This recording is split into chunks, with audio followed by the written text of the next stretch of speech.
প্রিয় ভিউয়ার্স, বিকাশ নিয়ে এসেছে দারুণ একটি নতুন সুবিধা।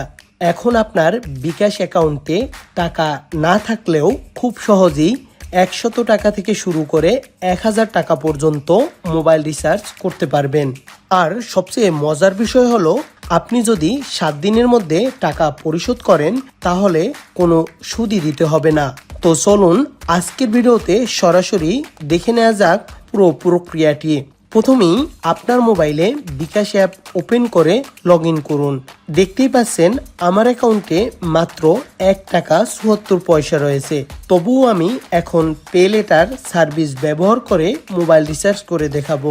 এর জন্য আপনার বিকাশ অ্যাপের লোন মেনুতে ক্লিক করতে হবে। এখন পে লেটার সার্ভিসের উপরে ক্লিক করুন। এখানে দুটি অপশন দেখতে পাবেন, মেক পেমেন্ট এবং mobile recharge. Make payment option ব্যবহার করে আপনি বাকিতে পণ্য ক্রয় করতে পারবেন। আর মোবাইল রিচার্জ অপশন দিয়ে যে কোনো মোবাইল নম্বরে টাকা, মিনিট, ইন্টারনেট বা যে কোনো কম্বো প্যাক রিচার্জ করতে পারবেন। চলুন আমরা প্রথমে 30 টাকা রিচার্জ করে দেখি।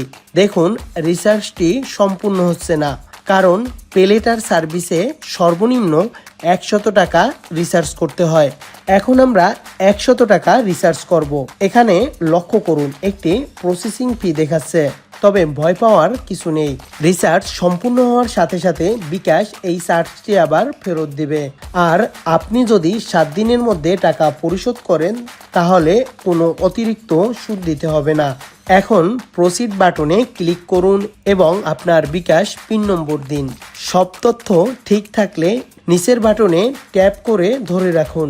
দেখুন রিচার্জটি সফলভাবে সম্পূর্ণ হয়েছে এবং সাথে সাথেই কনফার্মেশন SMS চলে এসেছে। তো ভিউয়ার্স, এভাবেই আপনারা বিকাশ পে লেটার ব্যবহার করে খুব সহজেই টাকা ছাড়াই মোবাইল রিচার্জ করতে পারবেন। ভিডিওটি যদি উপকারী মনে হয় তাহলে এখনই বন্ধুদের সাথে শেয়ার করুন। আর এমন গুরুত্বপূর্ণ ও ব্যাংকিং আপডেট পেতে আমাদের চ্যানেলটি সাবস্ক্রাইব করে পাশে থাকা বেল আইকনটি অন করে দিন।